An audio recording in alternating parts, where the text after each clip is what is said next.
So, may hapon sa tanan. Our text for today is found in Colossians chapter 3 verses atras tagamay 17 hantod chapter 4 verse 1. But before we go there, allow me to pray once more. Holy Father, we pray that your word may come alive to us, Lord God. May you speak through your unworthy servant, and may you be glorified in everything. In Jesus' name, amen.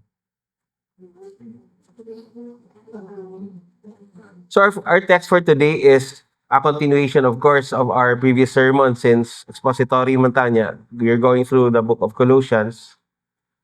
What we have here is actually a series of commands, a series of imperatives. But before we go there, allow me to return us to the foundation kung asa ni siya tanan gikan.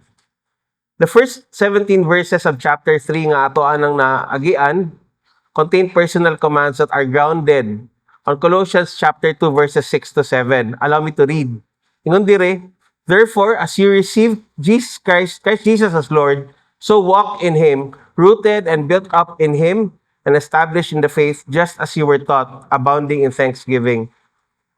A similar idea is also introduced sa sinugdanan sa chapter 3. Ingon diri sa verse 1, if then you have been raised with Christ, seek the things that are above, where Christ is, seated at the right hand of God. Makita nato diri nga naay pattern bitaw nga ginapakita si Paul the way he writes. One way of saying it is the imperative follows the indicative. Pero samok mo kayo na paminahon. So ang actual meaning ana is, before God commands, God first transforms. Before God gives us His orders, He enables us through transforming us. We are first transformed, which is consistent with the promise that everyone who is in Christ is a new creation. And then we are called to live up according to that new life. And another thing nga to ma-learn sa itong mga past na sermons, and I'm sure from experience, ang kamatuoran na ang sugo sa Ginoo is difficult. No, it is actually impossible to accomplish on our own strength. Take for example, the very simple command to love one another. Dali kayo na, bisan pagbata, bisan pag grade 1, kaya yan litukon. Love one another. It is a simple command. It is easy to understand. Dili na siya kinahanglan og grabe nga explanation para sabton. Pero pag abot sa application, din ta magkalisod. We might even say, dali ra man i-apply. Love good, love lang good ta. But that is easy if we are all friends. Nga okay ta, good sa tanan. But when the challenge occurs, when there is conflict, when there is disagreement, din di mo masulayan kung tinuod ang imuhang gugma. They say a command is simple until the test happens to challenge its application. How can we love when we are done wrong by others? How can we love when people are difficult to love? The test of the genuineness of our love happens when we are actually going through the testing itself. But more than that, what it does is it reveals the limits of our human willpower and our ability. Na dili ni siya kaya positive thinking lang. We are therefore pointed to the unlimited power of Christ. Kay ma-realize man nato nga dili nato kaya on our own. Therefore, we need to run to Christ. We need to depend on Christ. We need to plead to Christ to enable us to obey what He commands. The next verses contain more commands, like what I said ganina.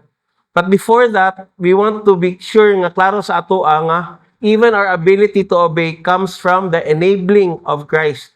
Kung wala tagitagaan og abilidad, dili ta maka-obey.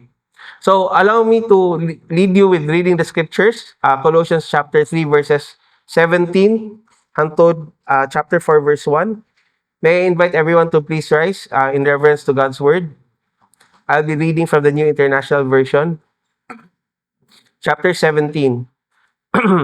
And whatever you do, whether in word or deed, do it all in the name of the Lord Jesus, giving thanks to God the Father through Him. Wives, submit yourselves to your husbands as is fitting in the Lord. Husbands, love your wives, and do not be harsh with them. Children, obey your parents in everything, for this pleases the Lord. Fathers, do not embitter your children, or they will become discouraged. Slaves, obey your earthly masters in everything, and do it not only when their eye is on you to curry their favor, but with sincerity of heart and reverence for the Lord. Whatever you do, work at it with all your heart, as working for the Lord, not for human masters, since you know that you will receive an inheritance from the Lord as a reward. It is the Lord Christ you are serving. Anyone who does wrong will be repaid for their wrongs, and there is no favoritism. Masters, provide your slaves with what is right and fair, because you know that you also have a master in heaven. God bless the reading of His word. You may be seated. So the first two verses talk about the relationship of husband and wife. And it is a fitting start yun because the family is the foundation of the rest of society. Wala'y family, wala kay society. Marriage is founded by God, created by God in Genesis. It is the first and primary creation ordinance where God created man in His image, and then He made them male and female, and He made them to love one another. And here we have commands from the Lord about how husbands are to relate to wives and wives relate to their husbands. So magsugod na sa pinakalisod, sa wives. Ingon diri, wives, submit to your husbands as is fitting in the Lord. Now, the often challenge that comes here is with the word submit. Mag-joke din akong asawa, maingon siya. Maingon ko niya, submit to your husband. Maingon siya, kung sa may isabit na ko, 1 by 1 o 2 by 2. But the key word there of submission is something that is often misunderstood. Because of the very woke nga mentality karon nga may kag-submit, mura kag na sipa-sipaon ba, mura kag tumban bitaw ka, mura kag luoy kay ka. It seems to connote nga mura gi-dominate ka, gi-control ka, nga wala kay katungod, wala kay tingog. But this is not what God has in mind when He said that wives are to submit to their husbands. In fact, we will see that later, inikabot na to sa next verse. The word submit in Greek has two possible uses. Usa is in the military context, so pang sundalo, and the other one is non-military. Sa military context, it simply means to arrange your forces under the guidance of a leader. In other words, kanang nakay squad, nakay platoon, nakay company, nakay battalion. In other words, gi-organize na siya tanan, and each level na ay leader, na ay someone responsible over that kind of level. Sa non-military, it means a voluntary attitude of cooperating, assuming responsibility and obedience. It does not mean that the wife is inferior to the husband. That is a misunderstanding gina-accuse ang mga Christians of teaching. The female is not inferior to the male, but rather, in the order of God, the family is to be led by the husband, and the wife is to submit to the husband. But how does it work? First, ato na i-emphasize nga, niingon po ng verse nga, it is fitting to God. It is fitting in the Lord. Meaning it is proper. It is accurate. It's the right thing to do. But how does it work out in actual practice? Okay. First, atong klaruhon lang, it is not blind and thinking obedience. Wala na himong robot ang babae, wala na himong robot ang wife. Thank you, bro. But submission that seeks the Lord's will is what is best for the couple. This means loving submission ultimately seeks to please God above all. Not please the husband above all, but please God above all. In other words, kung naay context na kinahanglan nimo i-correct imong husband kay sayop iyang pagtudlo, sayop iyang pag-lead, that is part of loving submission. Because submission will require you to seek what is good for the person, and dili mo gusto mapahamak imong bana, so imo siyang i-correct. But do it in a loving way. Okay. So it is not blind. It is not kanang servile. You are not a servant of your husband. You are to submit to him. You are to defer to his decisions. So in the structure of the family, it might mean that the husband has the final kanang decision-making ability. Pero dili po na pasabot nga siya rin magbuot-buot on his own. That would be unloving. And it would contradict the next verse. So, dapat mo take og responsibility ang husband, pero ang wife pod mo encourage niya. Now, how does this work pod? What if the husband says, bro, di man ko maayo mo tudlo, di man ko maayo mo lead, di ko kabalo mo lead og Bible study. How can I lead the family in this context? And how does the wife submit to a husband nga ingon ana og challenge?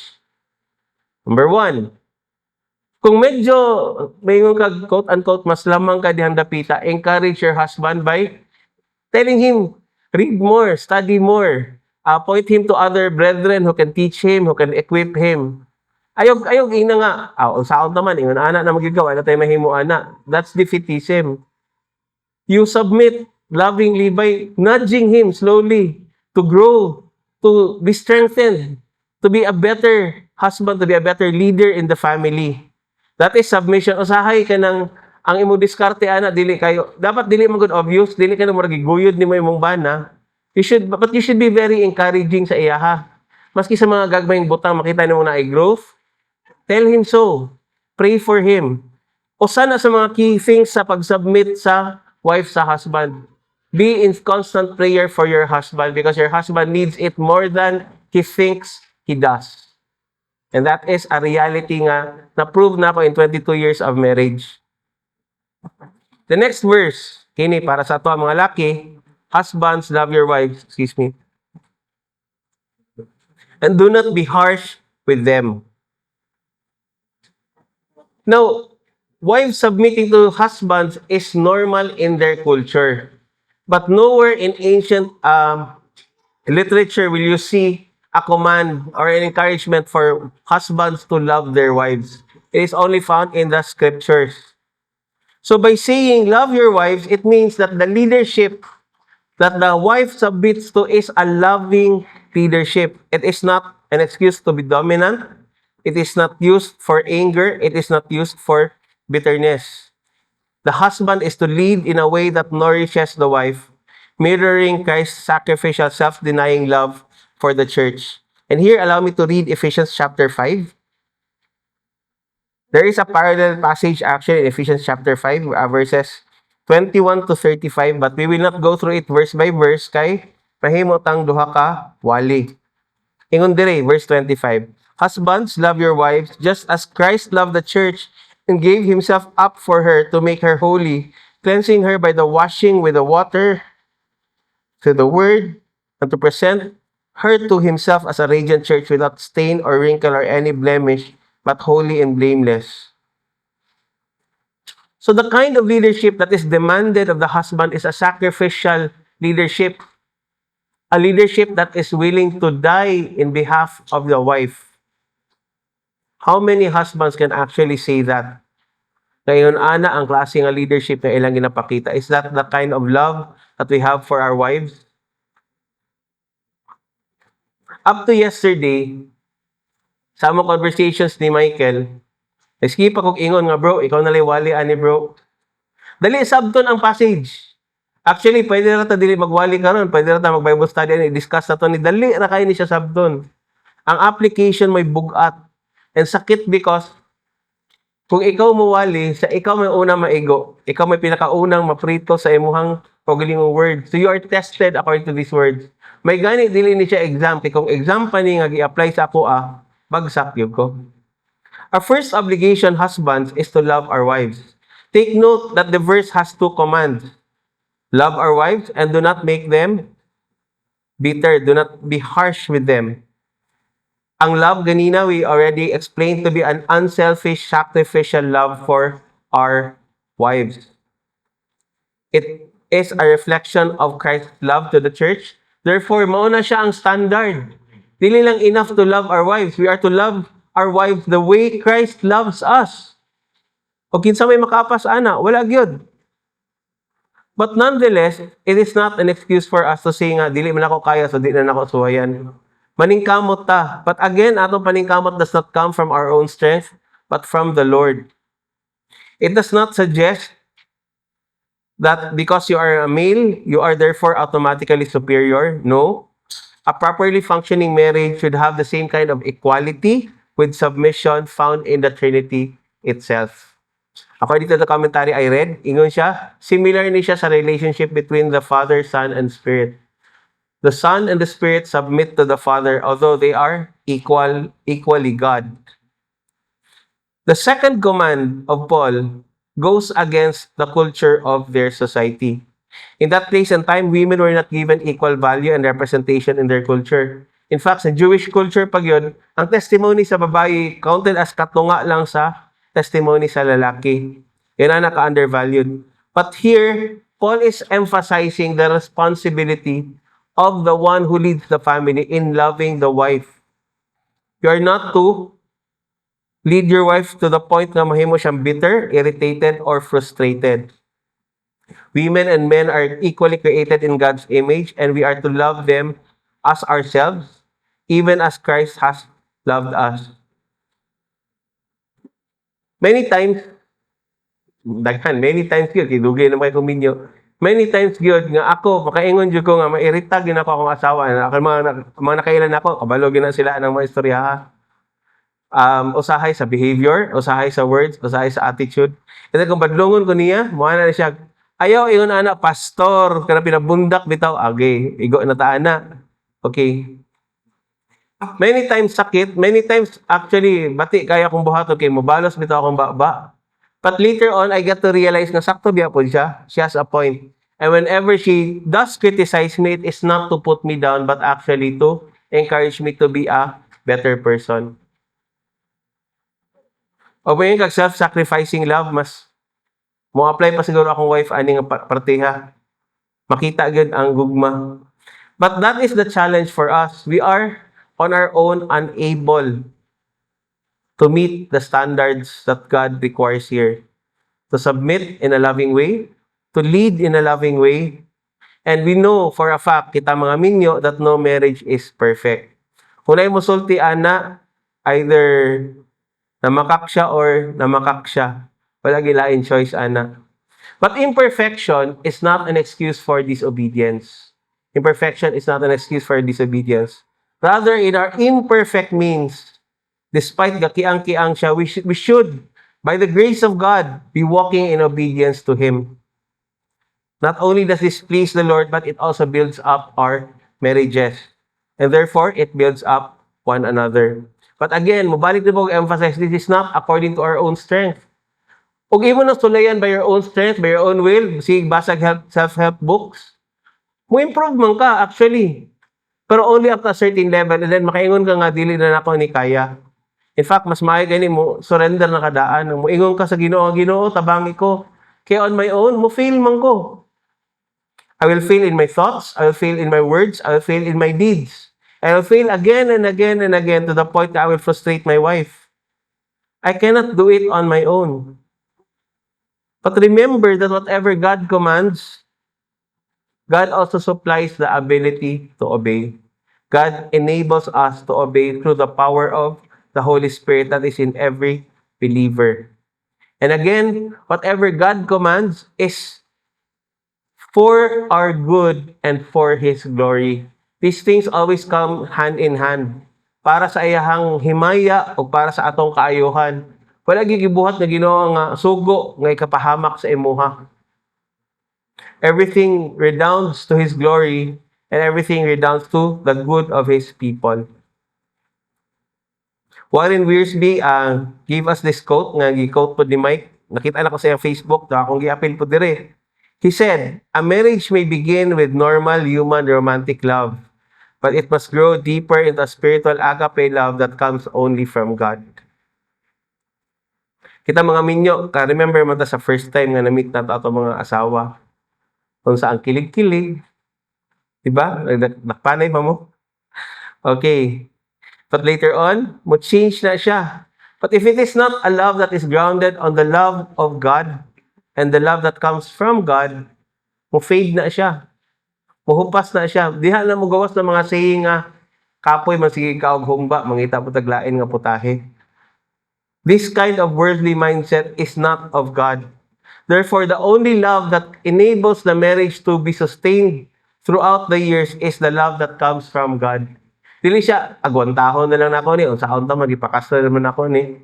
No, it is something that grows, something that continues to kind of flourish But it is also something that needs to be nurtured. Kaya og dili nimo i-nurture, mura nagbulak, mamatay na siya. And again, we are tested. I am tested by this word. Because I will not say that in 22 years of marriage, makaingon ko nga, life is a bed of roses. Mura siya naidaghang thorns. Inusahi ka ng mga thorns, gikan pag ina sa ako. But again, we are reminded by His word that it is not about our comfort, it is not about our ability, it is not about our desires only. It is a command from God and therefore absolute, and we are to submit to it. But the beauty of God's command is that when we learn to submit to it wholeheartedly, He also gives us the enablement, the ability, and the desire to obey Him even more. But if you choose the other path, magkagrabe po di mo pagpalayo sa Ginoo. Tested and proven gina mga igsuon. Verse 20, kini para sa mga children, children, obey your parents in everything, for this pleases the Lord. It is an absolute command. It is a spiritual discipline. Children honor Christ by obeying their parents. Allow me again to read from Ephesians chapter 6. Kinay mas expanded nga version ana. Ingon diri chapter 6 verses 1 to 4. Children, obey your parents in the Lord, for this is right. Remember ko akong daughter, iyang quote ni siya, sayo iyang pag-quote, ingon siya, children, obey your parents in the Lord, for it is safe. No, pwede po ng safe, no? Para di ka mabunalan, no? Sakto po na. Pero it is right. It is sakto. Honor your father and your mother, which is the first commandment with a promise, so that all may go well with you and that you may enjoy long life on the earth. Verse 4, which is related to verse 21 in Colossians, fathers, do not exasperate your children, instead bringing them up in the training and instruction of the Lord. Disobedience to parents was considered sinful in the Old and the New Testaments. Obedience to parents is what is expected of children. And all of these, of course, occurs in the context of a Christian family. You obey because you are also led well. However, what happens kung ang anak, di panganak, siya rin Christian sa ilang family? How is he to honor his parents? Daghang mga times na makaistorya ko mga inana, mga usually mga converts. Kung saan man ako ni, kaya di mo ko pasimbahon sa akong pamilya. Di mo ko pa doon sa akong papa sa simbahan. Kuingon ko niya nga kuan, you obey them in the Lord, meaning, kung sakto ilang gisugo, you obey. In all other ways, you honor them, you show your respect for them, even when you respectfully disagree with them. But when push comes to shove, you are to obey the Lord, even over and above them. Pero gamay caveat lang, kung minor, usually mo ingon ko, sunod lang mo sa inyong ginikanan until maabot mo sa age of majority. But in all of these things, dapat ipakita ni mga submissive ka. Dili mahimong accusation nga, ay na, sukad born again na siya, nahimo na siyang rebelde sa pamilya. Okay. Challenge mo kayo na sa aban mga churches nga kanang tagdugay bitaw manguli. Kay nag-praise and worship, nag-fasting, nag-unsa-unsa na din ha. Pangita mo kag balanse din ha. You honor God, but you also follow the main command of God, which is to honor your parents. How you do it? Dako nga factor din na ang pagbalance sa imong oras, dako nga factor din na imong general nga pagtahod sa imong ginikanan. Nga wala sila ikasaway. Nga murag moingon sila nga Domingo ra man na siya musimang, inigsimba na niya ba. But in all other ways, buungtan kay siya nga bata.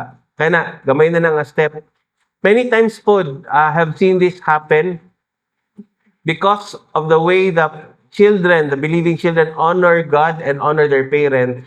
Eventually, ma-win over ilang parents. Manguyog sila, marag ma-curious sila ba nga, kung saan na din na, be, patanawa daw taan na. I have people in mind, di na ako sila panganlan, pero yun na naging hitabo. Nagsugod sa anak, dahil ang igsuon, dahil later ang ginikanan. Verse 21, fathers, do not provoke your children lest they become discouraged. Fathers are not to exasperate their children. They are to avoid harsh authoritarian parenting that crushes the child's spirit. Instead, discipline is to be administered with grace, consistency, and clear communication to build up the child in the Lord. Many times, And again, ang sakit gyud ani kay daghan mga times nga moingon ko many times gapasabot ko sa ako ang many experiences pod nga kita we become either overly lenient nga parang pasagda na lang nato or overly harsh which provokes the children. Usahay para sa atoa, mas nag-respond ta not out of love but rather out of pride kay murag gahian mo ulo kinsa man kag ako ra bigay pakaon nimo hangtod sa katapusang mumho nang sulod sa mababa gikan sa ako ang singot. Kana that is a direct quote from myself and I'm not proud nga ako na siya nasulti. We are to offer discipline but loving discipline, which means it is encouraging, it is building up.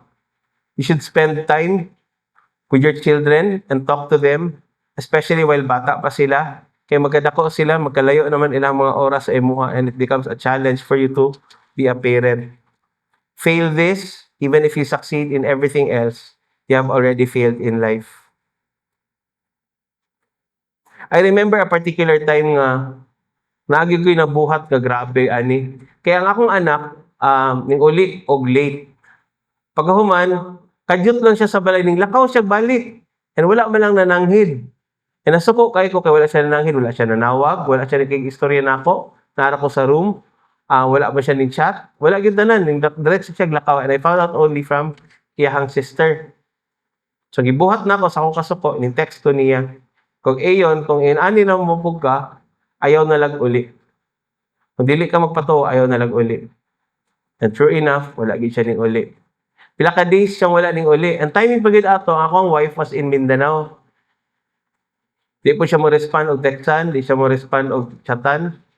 Mingaw lang yun. But later on, I found out gikan sa akong tita nga natulog daw siya sa ilaha once. Pero once na to out of many nights. So, ako kabalo asa siya sa other night. I was simply assuming nakitulog siguro to classmate. Dayon, giingnan po ko sa katabang nga, ug buntag, moabot daw siya sa balay. Maligo, mukaon, matulog ka diyot, then mulakaw na po just before ko moabot from the office. So at least kaya ko wali pa man hinoon. Pero inig gabi wa ko kabalog asa siya. Finally pag abot sa akong wife, ning uli pud siya. Akong wife may ning reach out niya, then nagdungan silang abot sa balay. And I talked to him. And he told me kung asa siya. All those other nights, gawas atong time nga natulog siya sa akong tita, natulog na siya sa 7-Eleven. Sa 7-Eleven sa Gunob specifically. Naluoy na kuno niya ang mga kahera, murag pa tulog na siya dito sa table. I don't think nakahigda siya dito, kailangan pa maghigda ko 24 hours nga kanan no. Pero sakit kayo nga na-provoke ko siya to that point. And then what I did was I apologized, hila ko siya tubangan, I apologized for what I said, what I did, and I promise I will never say those words again. But nonetheless, daming gihapon to siya. How I wish daghan mag-waste. Kung ako hunahunahon, daghan mag-waste unta mo badlong niya. Dili gyud kinahanglan og harsh words. Dili kinahanglan og kanang insulto or threat or gipalayas nako siya. Pwede ra gyud to hulaton pagabuntag niya istoryahon asa di ay ka. Many times, and I am not with an excuse pagid anak kay akong wife is very gentle sa iyahang pag-istorya. Many times mubadlong na akong asawa na ako siya kana mo ko imong ba ug sa imong ka-impulsive magawas ra nag-unsay na sa mo na una. Mas maayo isulti nimo ang second thing that comes in your mind, not the first. Work in progress pa ta diha mga igsoon. And another thing I learned from parenting is this: your children tend to copy your behavior, and often it is the worst behavior that they copy, not the best ones. So be very careful in what you are showing them. Be very intentional in teaching them.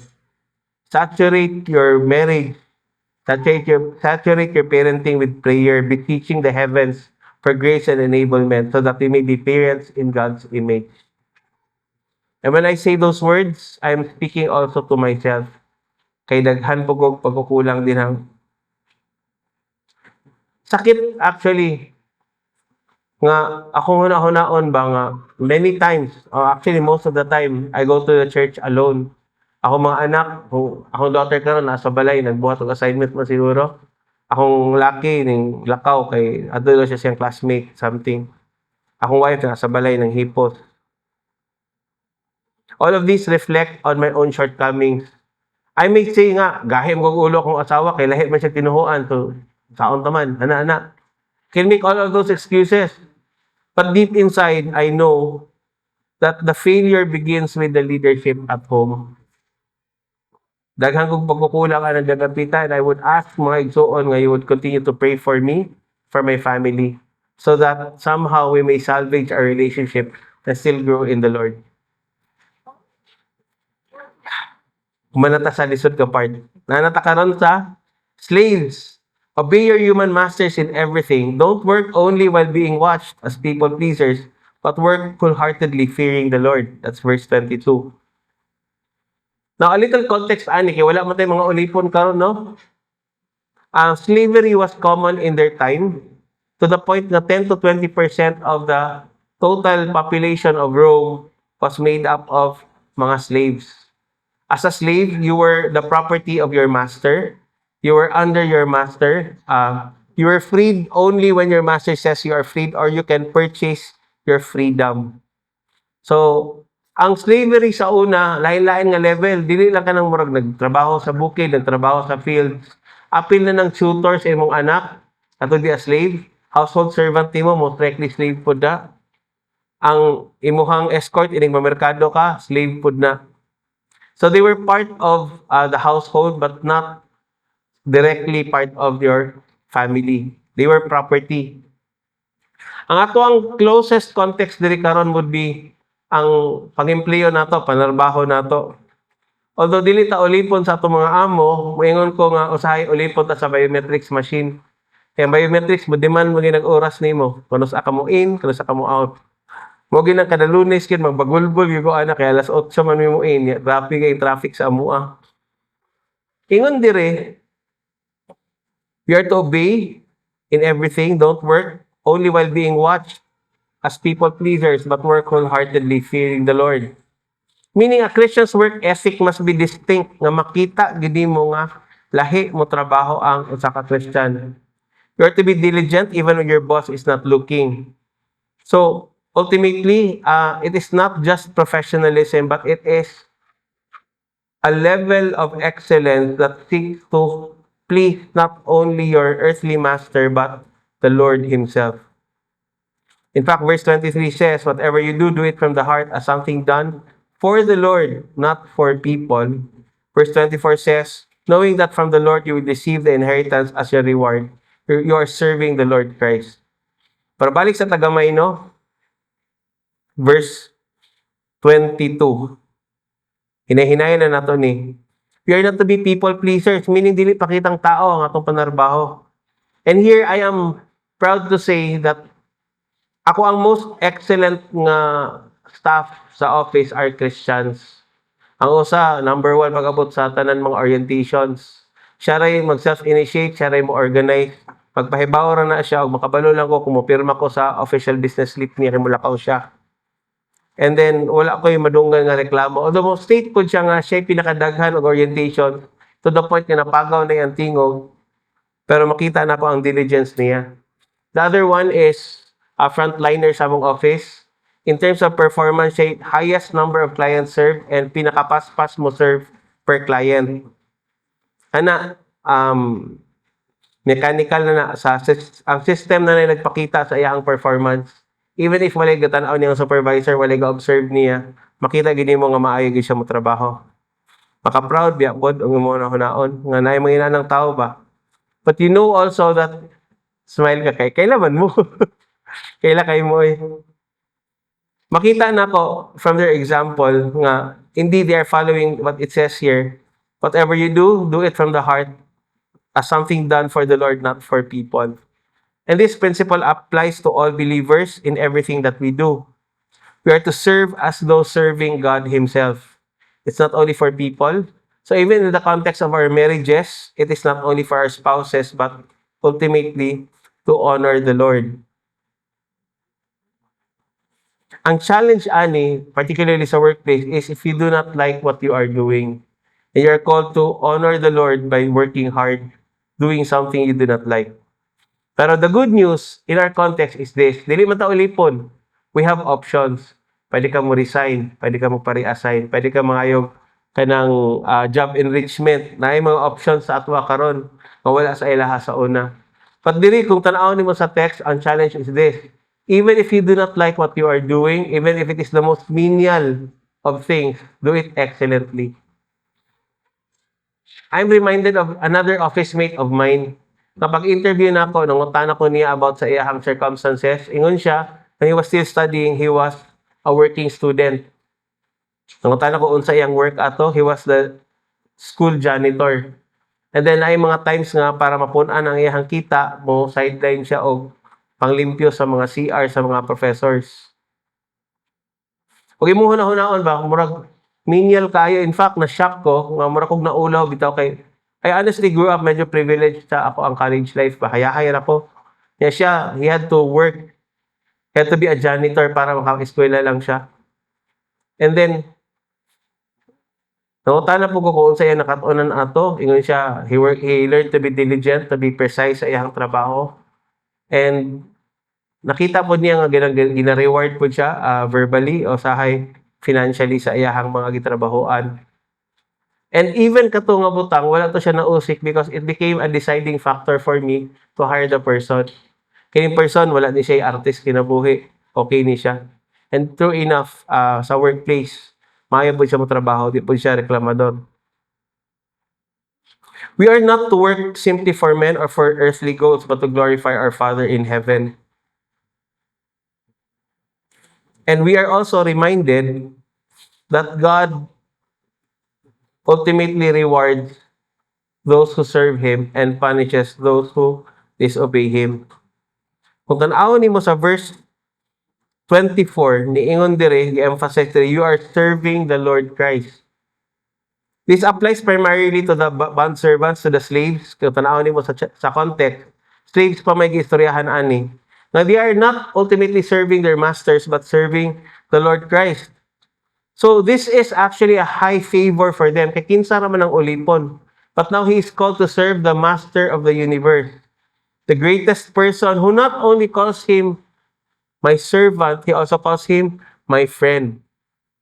The master that he ultimately serves is the master who gave his life for that slave, so that slave may be set free. So every slave in this context, in Christ, is a free person in front of the Lord. And pang-balance mo din later, sa 4:1 is the instruction to the believing masters. But first, verse 25, ingon siya dire, for the wrongdoer will be paid back for whatever wrong he has done, and there is no favoritism. What Paul is highlighting there is this: God is a God of justice. Naihustisya tanan butang. Naay panahon nga manubag ang tanan. Pwedeng manubag ka karon, pwede ka manubag sa dole, pwede ka makasuhan, pero kung dili nimo makuha ang hustisya sa kalibutan, ay hustisya atubangan sa Ginoo. So ultimately, when you serve, do it with all your heart. If you feel injustice being done towards you, appeal to the Lord. Ultimately, you will be vindicated. Maybe not in this world, but in the world to come. In fact, kung papilion ang tawag, kung iyang hunahon ba, mas maayo pa ng earthly punishment, mawala naman na. Pero ang eternal punishment, medyo bugat-bugat yun na. There is no passing there. And because God does not show partiality, we are also to be impartial. We are not to be unfair to our colleagues, to our friends, to the people around us. We are not to mirror the evil of society nga pabor-pabor o magdepende kung kinsa imong mga higala. But rather, we are to point to what is right and keep doing what is right, even when others are not looking. There is a greater master that we serve in heaven who will judge all men based on their actions. Chapter 4, verse 1. And diri, natingala po ko ba, nganong ang chapter 4, verse 1, sumpay pa man siya sa chapter 3 o narrative, pero nga nabulag siya og chapter. Pero wag ko kabaloan na, kay giunsa na pag-slice, I think sa 1500, wag ko kabalo nga nun, gi-judge sa nag-slice nga, apilon siya sa chapter 4. But nonetheless, it says here, Masters, deal with your slaves justly and fairly, since you know that you also have a master in heaven. Masters are to provide what is right and fair because they have a master in heaven. So, slaves are free in Christ. Masters are slaves and servants of Christ. So, there is balance gihapon. After giving instructions to the servants, gidugang diri ang instructions to the slaves, to the masters, to be just and fair. In fact, to show mercy to them, to show care for them. This is not something common sa kanang ancient literature. Okay? You do not show kindness to your chair, to your piano, to your cell phone, because these are objects that you own. And a slave is simply part of your property. But here, na ay sense nga gipatreat sa master nga murag almost equal ang slave by treating them humanely and justly. But there is that reminder nga ultimately the master should realize na yes, you are the boss amo din ha and ulipo na nimo, but ultimately you serve a master in heaven and manubag ka sa imong master in heaven kung giunsa nimo pagtratar ang imong isig katao. Ephesians 6:9.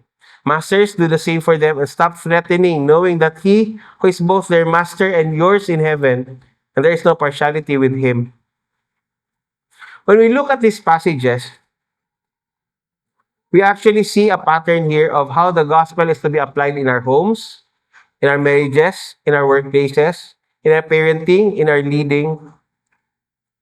The gospel not only informs us of how to get eternal life, but it transforms us to be children of God. Gospel living is therefore the expected result of gospel witness. Gospel living is the result of gospel witness. Mo na'y bunga sa ato ang nadawat. Kung tinuod yun, balik to, if we have indeed received Christ as Lord, dapat makita that we are submitting ourselves to the Lordship of Christ. If dili na makita, then we have a cognitive dissonance problem. People will start to question, tinuod ba na imong Ginoo? O basig ikaw ray dili tinuod aning kalakiha. Kay dili man makita ang ebanghelyo sa imong kinabuhi. Mura man kag moingon ka nga I am a child of God, pero imong batasan murag anak sa demonyo. 2 Corinthians 5:17 reminds us, therefore, if anyone is in Christ, he is a new creation. The old has passed away. Behold, the new has come. And two things need to be emphasized in this regard. First is the foundation of the gospel. We cannot live up according to the high standards of the Word of God on our own strength. They are only possible by submitting ourselves to God and asking God for the enablement to obey.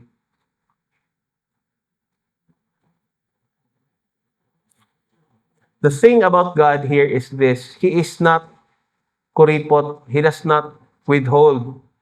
He is gracious. He is loving. He loved us even before we loved Him. He served us even before we served Him by sending His Son to die on the cross for our sins. And before He commands, He also enables by transforming our lives. And apart from the gospel, there is really no true transformation and therefore no true obedience. Mubalik gihapon ta sa ebanghelyo. Many times we would say nga ang gospel nindot ra na siya para sa mga bag-o, mga wala pa, mga unbelievers. But actually, we Christians need the gospel to be heard among us again and again. Nga no, tintanon mong gutagod. Taod-taod, wa na, mulikoy. Taod-taod, feeling nimo maragbuota na kay ka, self-righteous na punuong ka. We need that reminder because we are frail, we are weak. On our own, we are nothing. Only in Christ are we something. That is something we emphasize sa past sermons. And I would emphasize it once more. Because truly, we need the Lord more than we even realize. The ultimate motivation for Christian living is not simply to be a better person. It is to serve the Lord Christ. It is to go beyond motivational talk. We should strive, but in the Lord. We should be consciously dependent in the Lord. We should be consciously appealing to the Lord. We should be continually surrendering our lives to the Lord. So as a manner of kanang application for us, the first question would be, Nagsugod man ni tanan with submitting to Christ as Lord.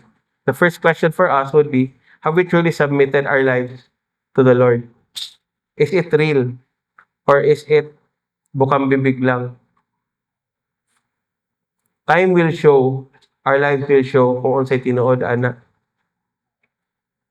Second application and challenge for us, are there areas in our lives that where we have consciously given up or are trying to accomplish based on our willpower alone? Na uban areas nga mayon kag hopeless na makuha na balik-balik na lang gud ni. Murag di na gyud ko maka-give up ani nga sala, dili mawala sa ako. The solution is to repent and to turn to God for enablement. The other side is, are we trying to accomplish things by our own willpower? Murag paugat na ning atoa. By doing so, we are no longer depending on God. We are depending on our own strength. Maski kabalo ta mo fail ta, maski kabalo ta sa takawi, paugat gihapon, di ba? Murag that's nonsense. You already know you cannot do it. For example, I cannot lift my left arm. Ano ako mampugson gyud. Maabot na siya eventually, God willing. Pero sa pagkakaroon, hindi ko pa hawak ang beat. Third application, is there a particular relational area where we need to grow? May kog daghan, silang tanan. But let's just look at one area at a time first. Sa atong marriage, sa atong love for our wives, sa atong submission sa atong husband, sa atong parenting, sa atong time spent with our children, sa atong consciously pag-lead sa mga anak nato sa Ginoo, or sa work baka nato, are there areas in our lives where we need to put off fleshly reactions and put on Christ-like love and submission? Asa man yung mga areas? If dili ka sure, pero feeling nako sure, magiganang yun something sa imong mind, dili ka sure, ask the Lord to reveal these things to you. Kung sure ka, then come to the Lord already in prayer. Dili man siya kanang cruel bitaw nga murag, ay, bahala na kaniya, good luck nimo. Dili inana ang Ginoo, no? He is gracious and loving sa atwa and very patient with us. In fact, one proof sa iyang patience is gaginhawa pa ko sa inyong atubangan karon. Again, when we look at these passages, dili siya sabton, dili kinahanglan og pila na 47 minutes and 30 seconds na istorya. Basahon nato, makasabot man ta sa command. It is the application that becomes more difficult, more challenging. And this is the time when we need to come to the Lord in prayer and surrender anew our lives. Because on our own, kabaluta, we will never succeed. Let us pray. Heavenly Father, we come before you, acknowledging among mga kakulangon, among sinfulness, Lord God. Among disobedience, ang kagahi sa among ulo, kagahi sa among kasing-kasing, Lord God. It is by your mercy nga buhi pamikaron. It is by your mercy that is renewed every morning that we are still alive today and still given a chance. But more than chances, Lord God, you also give us the ability through the work of your Spirit that is in us, Lord God. Teach us once more, Lord, to renew our submission to you, Lord God. Break our hearts, Lord God, so that we may truly be submissive to you, that your Lordship may permeate every aspect of our lives. Sa daghang butang Ginoo, nagkulang gid mi. Kabalo mi ana, Lord, wala mi kalimod, dili na mo ibakak na. We can pretend before the world, but before your sight, nothing is hidden, Lord God. We confess our sinfulness before you and repent of our sins, Lord God. Enable us to walk in repentance. Enable us to walk in that new life that you have promised through Jesus Christ our Lord. We submit once more to you, Lord God. Be merciful to us, Lord God. Regard us in the light of your mercy. Consider our weaknesses. Give us the strength to obey, the desire to obey. May you bless our marriages, Lord God. We truly need you to work in our marriages because on our own, we are just two sinful people trying to live our lives. But with you, Lord God, you are the glue that keeps us together. You are the purpose and the meaning of all of these things. In our parenting, Lord God, may you be glorified in the way we lead our children. Forgive us of our shortcomings, Lord God. Teach us even more, Lord God, to grow in these things. In our workplace, Lord God, teach us to work joyfully, us to you, seeking to please you in everything, Lord God, seeking to honor you in everything. And when we are in positions of authority, teach us to be loving and fair, Lord God, to reflect your own loving kindness and your own mercy and your own justice. We give you praise and glory and honor in Jesus' name. Amen. Amen.